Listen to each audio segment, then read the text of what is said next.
Hello everyone, so we're going to be making something a little abnormal this time. I'm going to make an astronaut, and yes, that is not a typo. I will explain during the video. Hello everyone, hope you're all doing well, and thank you for tuning into Moose Motion. Be sure to like the video if you enjoyed the content, comment below what you think, share with your friends, and perhaps consider subscribing if you're new, and be sure you have your post notifications turned on so you don't miss any of the new content.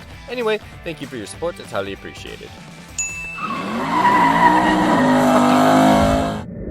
So for this little spaceman, we're going to start out with making an armature frame for, well, basically just about every other armature doll I make, which is basically made out of aluminum armature wire, as well as some oven-baked clay for the bones in certain areas. And we're going to first start out with, well, basically making the spine of the character, which will be a big looped up piece of, well, armature wire, so that way it's a little bit more reinforced than just about everything else, giving it a little bit more structural integrity. And then we're going to cut out some legs here, which, well, apparently was a little more awkward than it should have been. And then we're going to hoop those in at the very bottom half and make some hip bones from oven-baked clay.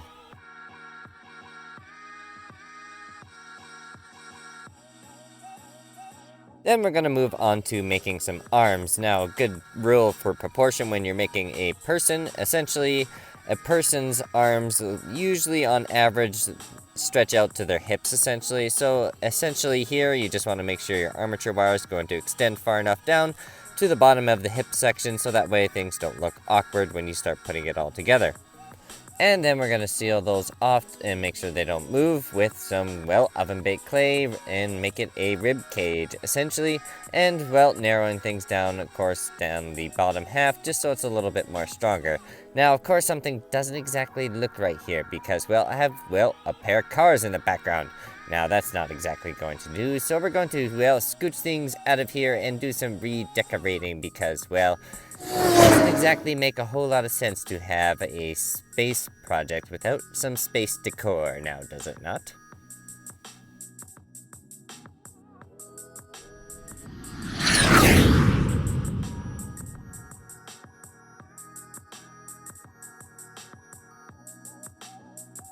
So now that things are a little bit more, well, space appropriate and orientated as I break some of my props in here, we're just going to do some minor adjustments and then we'll return back to the, well, astronaut.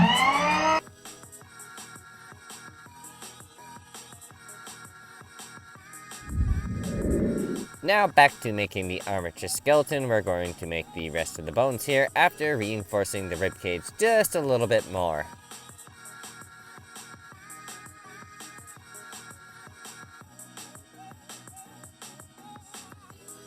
So now we're going to add some arm joints or bones and stuff like that, essentially, which, well, these are fairly important, and we have to make sure that space is fairly even throughout, well, each joint spacing because, well, otherwise you're going to have one arm bending funny in comparison. So you want to make sure things are nice and even and place your bones, well, spaced out appropriately, obviously. And, well, obviously with enough reinforcements, too, at the end, because we do have to give a little bit more, well, beef on the ends, just because, well, sometimes things, unfortunately, have a bad habit of snapping when they get pinched off a little bit too much over repeated use of stop motion. So, do bear in mind, it's kind of like a fine balance between keeping things easy to move, as well as keeping things, well, sturdy enough so they don't break. It's kind of a fine art form, and, well, a lot of the time there isn't too much of a happy medium, unfortunately.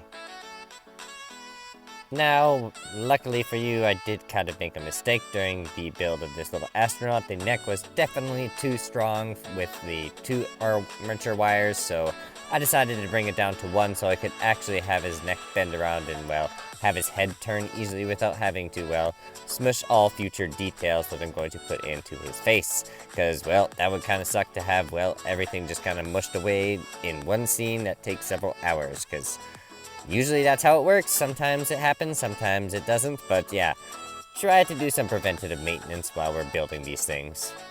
Now, luckily there isn't too much work on this little skeleton or armature doll frame here. Just gotta do a little bit cleaning up on the shoulder just to make sure there's no nice sharp edges of armature wire sticking out. And then we're gonna give the bones just a little bit reinforcements here and there where I have a feeling that maybe a problem issue later on, where I've had some issues with some of my other previous armature dolls, where essentially some of the shoulders have actually, well, snapped or disintegrated during, well, bending processes, so decided to add a little bit more layers on there, as well as at the very end of the actual, well, leg joints, as well as the arm joints as well, just to give them a little bit more reinforcements in case things do break, and it gives me, well, a little bit more surface area to kind of work with too when it comes to repairing things, because it's gonna happen unfortunately at some point. So at that point, I basically have to take the arm entirely apart, and then take the bone, drill a small hole inside of it where the armature wire is, and then basically glue it and make a new extension for the joint. It's kind of a big hassle, but that's how it works so far. And then we're going to bake it once again at the same temperature, just for about 5 minutes, just so we don't burn the bones. Then we're going to move on to my favorite type of clay, which is Plasticine, adding a nice white layer to basically get things started here and kind of fill in the gaps and make sure that the joints won't have a bunch of weird air pockets inside them, whilst we knock off the head here, because, well, probably lose that otherwise.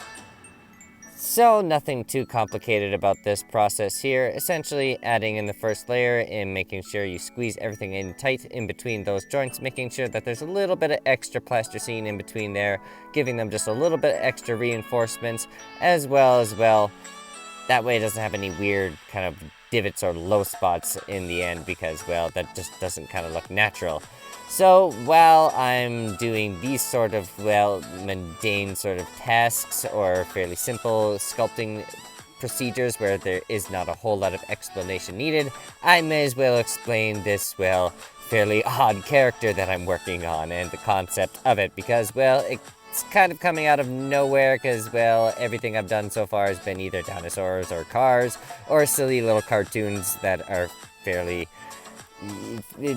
non-offensive. This one, however, could be a little offensive to some, which, yeah, we're not going to get to that part, unfortunately, during this video.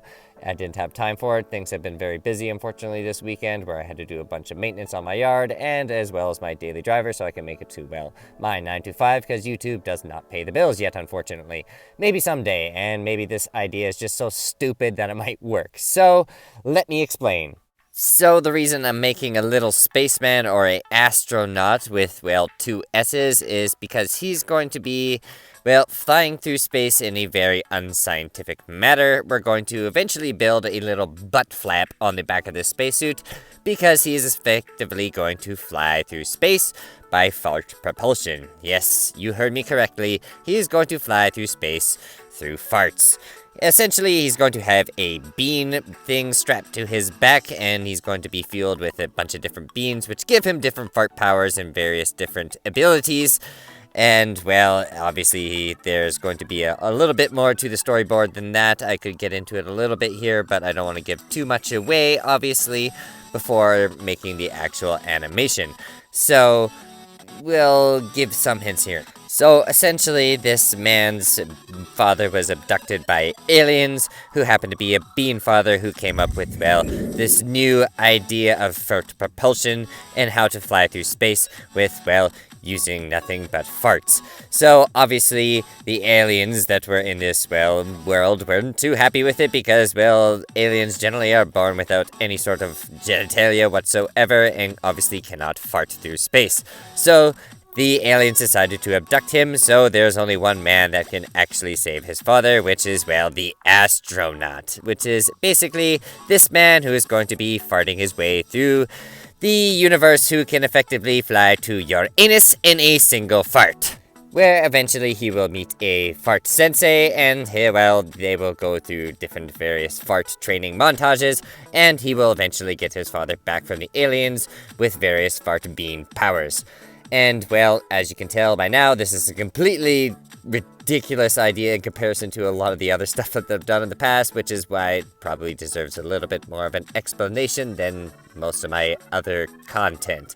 So, with that being said, be sure to like the video if you enjoy the content, comment below what you think, share with your friends, and perhaps consider subscribing if you're new. Anyway, that's enough from me. Until next time, take it easy.